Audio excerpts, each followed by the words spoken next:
Oh, hello. Welcome once again to Stuff and Things, where I like to talk about stuff and occasionally even things. I'm your good friend Bradley, and today is a very pleasant Sunday Stuff and Things. And on this pleasant Sunday Stuff and Things, we have many stuff and things to talk about, including upcoming videos, things that you can look forward to on Stuff and Things and Stuff and Things Plays. We'll talk a bit about how much Facebook sucks. Ugh.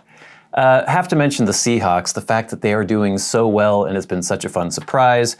I want to get your feedback on which item you would like to see next in the Timeless Style series, and then we will have more of your feedback, comments, questions, and so on in hashtag askstuffandthings.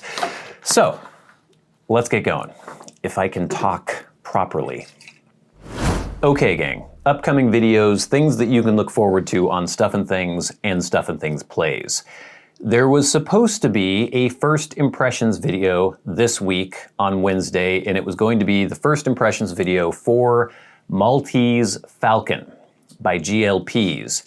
Unfortunately, my Connect could not get me Maltese Falcon on time. It is apparently out for delivery right now by the US Postal Service, and I've been waiting patiently and it has still not arrived, and I just had to go ahead and record a different video because that hadn't arrived yet.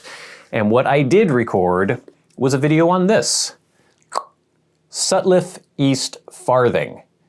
And because, now this was very generously donated to me by a viewer, thank you very much, but because this is a blend with a vanilla topping, I decided to do a video in the I'm Not Going to Like This series, a video series in which I try things that I don't think I'm going to like. And I didn't think I was going to like Sutliff Eastfarthing. I know this is a popular blend, I know a lot of people do like it. So stay tuned for Wednesday when I talk about this blend. I was a bit surprised, it wasn't exactly what I was thinking, but you will have to watch on Wednesday to know whether or not I did in fact like Sutliff Eastfarthing or Sutliff Eastfarthing. One thing that I thought was interesting is a lot of people, I think even the person who donated this to the cause, and a lot of just discourse around this blend compares it to Frogmorton's Cellar. And I thought that was odd because Frogmorton's Cellar had a whiskey topping, or it was packaged with a whiskey stave or part of a whiskey stave. So vanilla, whiskey, two flavors that I don't really associate with each other very much. So I'm going to talk about that a bit in the video as well. It's interesting. I think it's a fun video. So check that out on Wednesday. And then whenever Maltese Falcon arrives, we'll be delving into that as well. I also want to remind you to please watch the Shot Perfecto Timeless Style video that I posted last Wednesday. I worked way too hard on that video. I spent way too much time on that video, so please check that out. It posted last Wednesday. If I can remember, I always seem to forget. I will try to put one of those cards up here. I'm making a gesture, editor me.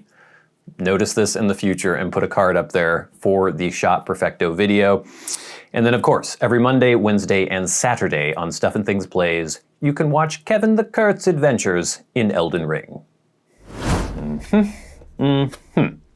So, some of you may have noticed a post that I posted on YouTube the other day in which I mentioned the fact that Stuff and Things, and I guess Stuff and Things Plays, now have a Facebook page. I have avoided Facebook like the plague for years and years now. I have not personally used Facebook since, God, it's been well over a decade. Probably 14 years, 13 years, something like that. I never really liked it that much. It got to be completely insufferable and I just stopped using it. I stopped using almost all social media. I don't really use Instagram personally. I don't really use anything other than the stuff I feel like I have to use for the channels, for Stuff and Things. But even though the demographic of Facebook is quite a bit older, let's say. It skews quite a bit older. I know that quite a few of my viewers skew older as well, even though if I look at the analytics, the main chunk of my viewers are 25 to 34-year-olds. Anyway, a lot of people were saying that you should have a Facebook page because things can get reposted on Facebook. You can post links to your videos, links to your Instagram posts, and there's a synergy in that and that it all kind of feeds on itself. And so I finally said, okay, I'm going to sit down, I'm going to do a Facebook page. And me delving back into Facebook reminded me of why I hate it so much. I tried to sign up for Facebook. I didn't want to use my personal page. I never used my personal page, but I didn't want to have I never used my personal account, but I didn't want to have my business page associated with my personal account. And so I tried to start a new account using the main Stuff and Things email address. Started trying to sign up, and I got a notification saying, hey, there's already an account associated with this address. And I thought, that's weird, because I didn't think I had ever done a Facebook account with that address. So I thought, well, maybe I had just done it years ago just to have it, and I never did anything with it. So I went through the whole thing of doing, okay, here's a ask for a new password, here's the email address. I got the email sent to the Stuff and Things email. It said, here's how you reset your password. Did all that, reset the password, and then as I did it, even though I was putting in the code that they had sent to my email address to reset the password on the apparent account that the Stuff and Things email address was associated with, I got a notification that said, your account has been locked down. There is suspicious activity. It's like, well, is the suspicious activity the fact that I just asked for a new password and you sent it to the email address that the account is associated with? Like, why is that suspicious? Why has it been locked down? Like, okay, so how do we unlock the account? Get this. To unlock a lockdown Facebook account, Facebook asked for identification, proof of identification. And here are some of the things that they would accept as identification. Your government-issued driver's license, your government-issued social security number, your government-issued birth certificate, medical records, passport, all things that there is no way in hell I'm going to share with Facebook. And that is the only way they would allow me to unlock the account that had suspicious activity on it. So I said, pardon my French, fuck that, I'm not doing that. And so I thought, okay, I'm just not even gonna bother doing the Facebook thing. And then I thought, okay, I'll make a new Gmail account. It'll be like the Facebook or the Stuff and Things business account, and I will start a new Facebook page with that. So I did it. I got a account they want you to put your actual name in, and they want you to show that you are who you are. And I guess I can sort of understand that, but there's no way in hell I'm doing that with Facebook. And so I put like Brad Stuff or something as the name, because you have to have an account and then you can get a business page associated with that account. Started the page, and just the whole process of trying to do anything, it was like, here, put down your political beliefs, put down all this. And I'm like, I'm not putting any of this stuff down. I just want a business page. It's so unuser friendly. It's so counterintuitive. It's so irritating. I loathe Facebook. I hate it with a passion I don't have that much passion about almost anything in the world. But the fact that I really dislike Facebook. But I now have a Facebook page, and if any of you out there are on Facebook and you would like to follow the page, I will put a link in the description below. And basically, I'm going to use minimal effort with this page. It is going to be a repository of reposts, basically. If I post a video on YouTube, there will be a post on the Facebook page. If I put something on Instagram, there will be a post on the Facebook page. So it'll be a way for some of you, if you are on Facebook, to see if I have posted something. Maybe you're not getting notifications from YouTube or anything like that. So you could follow posts on there and know when I post new videos, when I post something on Instagram. But my God, is Facebook annoying. All right, now that I have really inspired you, I'm sure, to sign up for Facebook and follow the Facebook page for Stuff and Things, I have to once again briefly mention the Seahawks. They have a record of 6-3. When so many people, myself included, before the season started, thought that they would be, I wouldn't say competing, I guess, but that they would be in the running for a top draft pick because their record would be so bad. They are number 1 in the NFC West. They may win the NFC West and get a first-round bye in the playoffs. They are playing in Germany. Actually, I guess it'll be today as you watch this. The game will already be over as you watch this, but for me, it will be tomorrow in Germany, 6:30 a.m. Pacific time, playing the Tampa Bay Buccaneers. It's really cool that they're playing in Germany. I don't know how that's going to affect their readiness to perform. The Bucs have not looked amazing this year, but it's Tom Brady, so you can never count him out.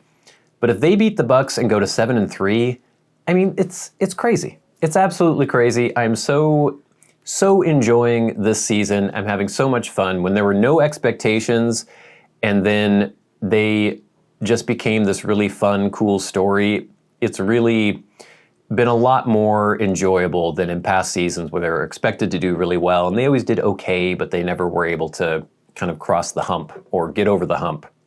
And now it's just, everything is just a bonus because it's so much fun. It is irritating to me that some pundits now are suggesting that they could win the NFC West, that they could win a couple games in the playoffs. I don't want people to have any expectations for the Seahawks. I'm just enjoying the ride. It's been a lot of fun. And now, as most of you know, I have been pouring a lot of time and effort into the Timeless Style series, a series on the channel in which I review products, mostly men's fashion items, that I think are timeless and iconic. They're not fashionable, they're stylish, something that you could wear in almost any time period and not look out of place. And thus far, I have done videos on the Barracuda G9 Harrington jacket. I did a video on Ray-Ban Wayfarer sunglasses, and then I did one on cowboy boots, specifically the Chisos #1 cowboy boot.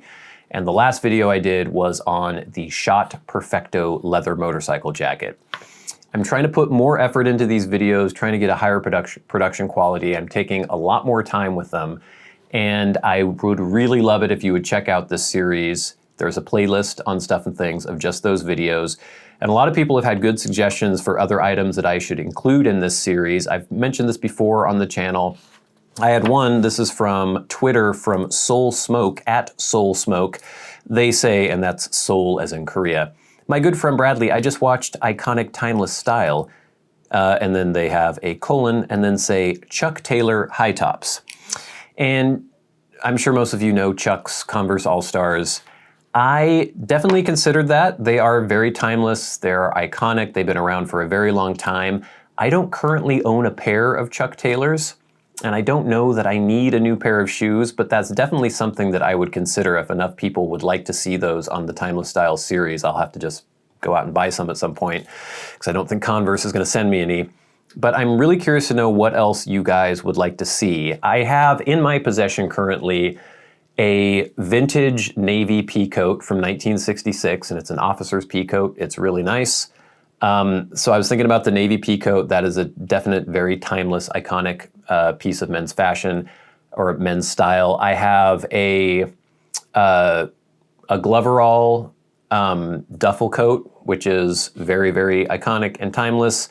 I have, God, so many things. Ray-Ban aviators, which I think are very iconic. I'm blanking on a bunch of other things that I have. Those are some of the choices. If there's anything else that you guys think is just absolutely necessary, it has to be included in the Timeless Style series, let me know in the comments below.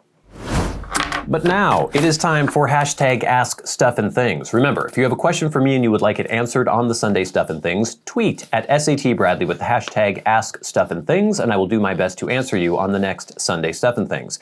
You can also write to me via Patreon and go to the front of the line, or if you're a Patreon supporter, or you can go to my YouTube videos and leave comments there, leave me questions, leave me feedback, and I go through all of those comments and pick out questions and or feedback to read on the Sunday Stuff and Things.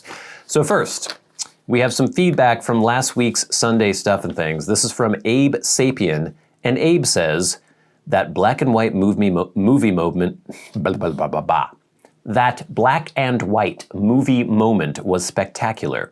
Well done. You really look like you were in the studio. Makes me nostalgic for old movies again. So I had included a little clip of the intro for the Timeless Style Shot Perfecto video, and I spent way too long making this little 2-minute intro sequence where I was sort of parodying the how do I say that?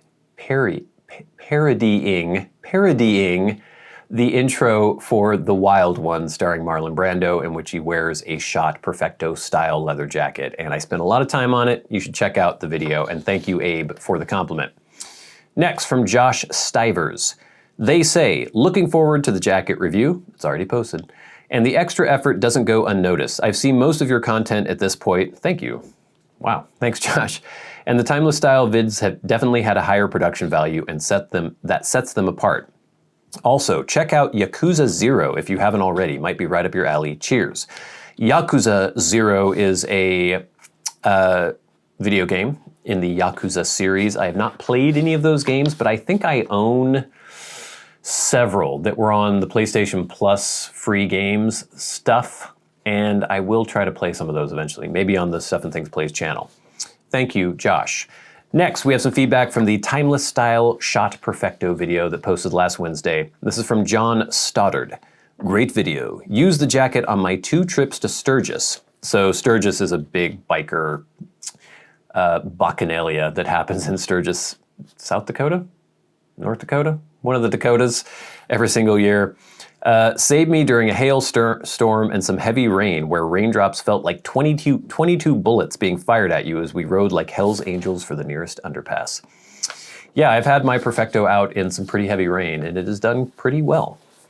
Next, from Mad Max, I have the 613, that's the Perfecto model that I have, and wear it every time I ride my Harley. It's my way of paying homage to the riders of the past. Very cool. And it's cool that people still use them as a riding jacket, because they're still very much made with that in mind. Next, from Stephen Ford, a great jacket and a fantastic opening scene. Thank you, Stephen. Academy performance, dare I say. For me, these jackets are always associated with bike gangs and not as desirable, but they are classic. I prefer short bomber aviator jackets. Different emphasis and style. The vented back on a classic aviator is a big point for me as I don't really like tight-fitting leather jackets.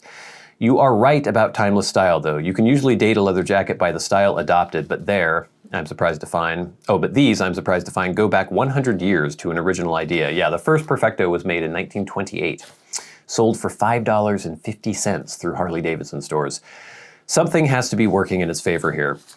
Yeah, it's funny you mentioned being able to date some leather jacket styles. My fiance and I have been watching The Sopranos, her for the very first time, and we're in the 3rd season, and there's a character, Jackie Aprile Jr., and this is in the early 2000s, like, I think it's 2001, 2002, and he's wearing one of those jackets that are so annoying. They're they're kind of a bomber style, but not really like a classic bomber or aviator jacket, but they're just really shapeless, amorphous, ugly, suede leather jackets that were so popular in the early 2000s, and they look so dated and so awful now. It just makes you want to slap Jackie Aprile Jr. whenever you see him on screen. And the Shot Perfecto, that's why I'm doing this series, is these are pieces that will never look like that. They will never go out of fashion. They will never be out of style because they are timeless and they have stood the test of time. And finally, from Ashes of the Phoenix, proud of you, Bradley. You finally got yourself a cool leather jacket. I've got another cool leather jacket. It's like a cafe racer style. I've been obsessed with that style jacket ever since I saw Marty McFly have one on Back to the Future Part 2. I've tried to research to actually find whatever brand he wore in the movie, but can never find anything about it. So I was intrigued when I read this comment because I didn't remember Marty McFly wearing a leather jacket in Back to the Future Part 2. I remembered him wearing the futuristic coat that dried itself. So I did a little research and I found this. So you can see Marty wearing, I guess this is when he was like spying on Biff, maybe? It's been a long time since I've seen the movie, but he is wearing like, quote, 50s style clothes. And that looks like a Perfecto to me. It's such a iconic jacket that so many people have basically ripped it off wholesale, done their own knockoff, so it's kind of hard to say if it is definitely a Perfecto, but it looks like it could be a Perfecto for sure. So thank you all for the feedback. Please keep it coming in. It is much, much appreciated. But now it is time for the very best part of the show, and that is where we thank our Patreon supporters. If you would like to support the channels on Patreon, there is a link to our Patreon in the description box below, and it is much appreciated. It helps pay for the fancy camera, filming this video right now, the lights shining upon me, things that I can purchase for review, like it helped to go towards that Shot Perfecto that I got on Canadian eBay so I could make that timeless style video. Really helps support the channels. If you would also like to support the channels, there is a super thanks button you can hit down below as well and do a just one-time donation if that's your thing. But every week we shout out those who support the channels at $25 or more a month. People like Kirk Crompton, Glenn, Jason Buckner, Gloria Phillips, MDoftheNorth, David Gaudreau, Nick Papageorgio, John Tice, Ryan McFadin, and Finn O'Hagan. Thank you so much. And of course the Maniacs, people like Bob Magee, Ashes of the Phoenix, and even though he can no longer support the channels because he is unfortunately no longer with us, our Hall of Fame member, Peter Straub. The Maniacs support the channels at $100 a month, and it's crazy. Thank you for all the support. Thank you all for watching, subscribing, liking, hitting that notification button, sharing the videos. My voice is breaking a lot today, I don't know why. If you want, you can go to the Facebook page. Like I said, there will be a link in the description box below. Please stay tuned for the I'm not going to like this video on Sutliff, Eastfarthing. I will be doing a video on the GLP's Maltese Falcon blend coming up soon. There will be more in the Timeless Styles series. And of course, every Monday, Wednesday, and Saturday, Elden Ring and Kevin the Kurt's adventures continue on Stuff and Things Plays. But until next time, until we meet again, I've been your good friend Bradley. You've been the audience. This has been Stuff and Things on a very pleasant Sunday Stuff and Things. I'll see you later.